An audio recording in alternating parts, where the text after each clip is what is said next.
Hola, hola, ¿cómo están? Qué bueno saludarlos esta mañana para compartir con ustedes la lección de la escuela sabática.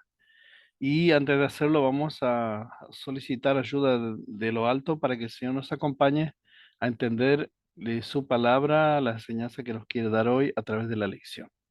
Querido Padre Celestial, te agradecemos por tu compañía, el descanso, por todas tus bendiciones, Señor, y porque tenemos por delante un día más para disfrutarlo, Señor, en tu compañía y para hacer tu santa voluntad. Acompáñanos al estudiar tu palabra esta mañana en el nombre de Jesús. Amén.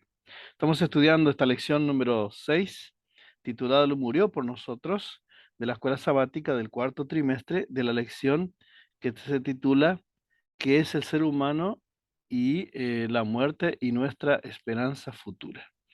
Estamos estudiando entonces el tema de la muerte de nuestro Señor Jesucristo, pero el día de hoy, lunes, em, titulado Un prefacio a la cruz. Estamos estudiando el día de hoy entonces lo que fue las predicciones que Jesús manifestó a sus allegados, a sus discípulos, acerca de su muerte.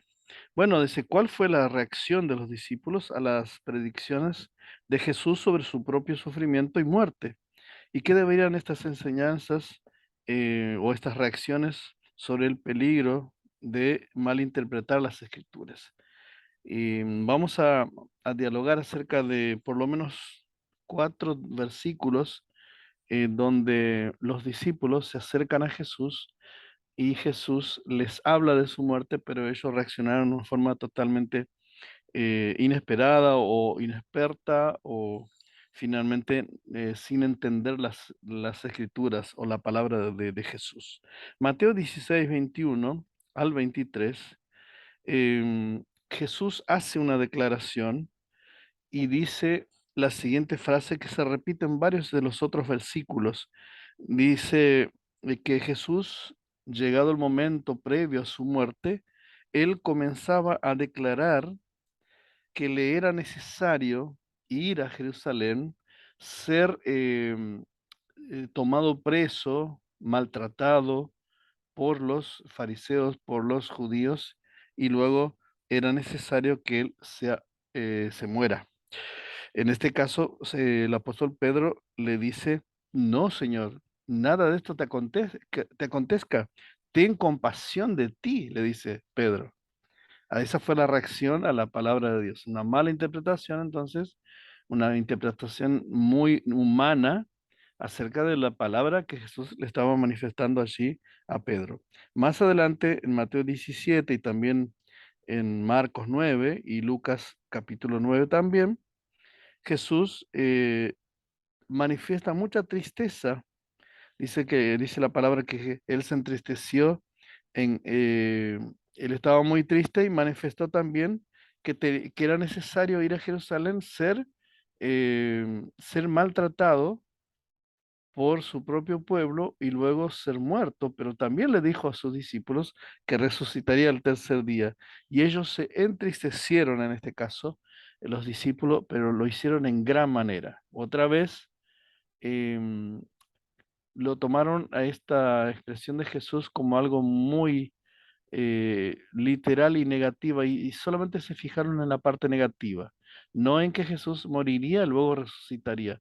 Para ellos eso fue muy, digamos, eh, muy triste, por eso se pusieron muy mal. Y San Lucas 18, 31 al 34, eh, ellos también volvieron a escuchar las mismas expresiones que Jesús les decía que era necesario ir a Jerusalén, y que se iba a ser entregado en manos de los enemigos, que moriría, y dice la palabra que ellos no entendían esta palabra, ¿sí? No entendían esta palabra. Jesús nació para morir y vivió para morir, y dice el comentario de la lección, cada paso que daba lo acercaba más a su gran sacrificio expiatorio en la cruz del Calvario.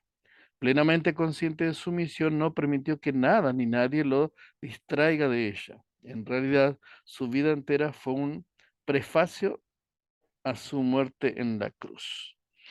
Pero en el último año de su ministerio terrenal, Jesús habló cada vez más explícitamente a sus discípulos acerca de su muerte inminente, pero ellos parecían que reacios a esta idea y no podían aceptarla, la realidad de sus declaraciones, llenos de nociones falsas sobre el papel del Mesías. Lo último que hubieran imaginado de Jesús, especialmente como el Mesías, era que muriera. En resumen, su falsa teología los llevó a un dolor y un sufrimiento innecesario. Por tener una falsa teología, ellos malinterpretaban mal las expresiones de nuestro Señor Jesús. Y ahí aparece, ¿no? Todo, Jesús diciéndoles que debía ir a Jerusalén, padecer mucho de los ancianos, de los principales sacerdotes, de los escribas y ser muerto, y resucitaría al tercer día. Al pasar en secreto por Galilea, dice, durante su viaje final a Jerusalén, Jesús también habló nuevamente a sus discípulos acerca de su muerte y su resurrección. Como no era lo que querían escuchar, no escucharon. Qué fácil es para nosotros hacer lo mismo.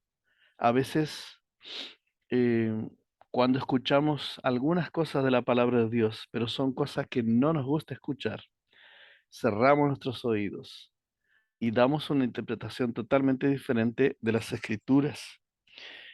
La gente, especialmente el pueblo escogido por Dios, tenía conceptos falsos con respecto a la primera venida del Mesías. ¿Cuáles son algunos de los conceptos falsos que existen hoy con respecto a la segunda venida de Jesús? Hay un montón de conceptos falsos que hoy pululan en internet y en todos lados, en algunas religiones también, pastores que predican que Jesús ya vino, que Jesús vendrá en forma secreta, que habrá un rapto secreto, etcétera. Tantas cosas que hablan las personas con relación a la segunda venida de Jesús que no tienen nada que ver con lo que dice la palabra de Dios, la Biblia. Te invito a seguir estudiando la Biblia y hoy, por ejemplo, tenemos reavivado por su palabra, 2 Samuel 24. Que el Señor te ayude, nos ayude a entender su palabra y a, a comprenderla con la ayuda del Espíritu Santo y estar atento a la palabra profética, como dice la palabra de Dios, ¿no? Estar atento a las cosas que leemos en la Biblia para poder dar una buena interpretación. ¿Te parece que este puede ser un motivo de oración esta mañana? Que el Señor nos ayude con su Espíritu Santo a entender correctamente la Biblia. ¿Te parece? Vamos a orar. Querido Padre, gracias por darnos el privilegio de tener en nuestras manos una Biblia, la palabra, tu palabra. Y gracias porque también tú nos ofreces la ayuda importante del Espíritu Santo, que nos quiere enseñar, nuestro Maestro, que nos quiere dar la correcta interpretación de la Biblia. Abre nuestro corazón, Señor, para que podamos vaciarnos del yo, del egoísmo, de tantos otros sentimientos, que podamos realmente sentir la voz de tu Espíritu Santo enseñándonos y que nuestra actitud al ir a la palabra de Dios pueda ser una actitud de obediencia a tu palabra, Señor, de estar dispuestos a hacer caso a lo que dice tu palabra. Gracias porque tú nos vas a ayudar, Señor, porque necesitamos de tu ayuda. Bendice a mis amigos que escuchan, que leen tu palabra, que estudian la lección, y bendice a aquellos que están estudiando la Biblia, preparándose para el bautismo. Padre, gracias por tu compañía. Acompáñanos al resto de esta jornada en el nombre de Jesús. Amén. Que Dios te bendiga. No te olvides de compartir este mensaje y nos estaremos encontrando mañana, Dios mediante. Chao, chao.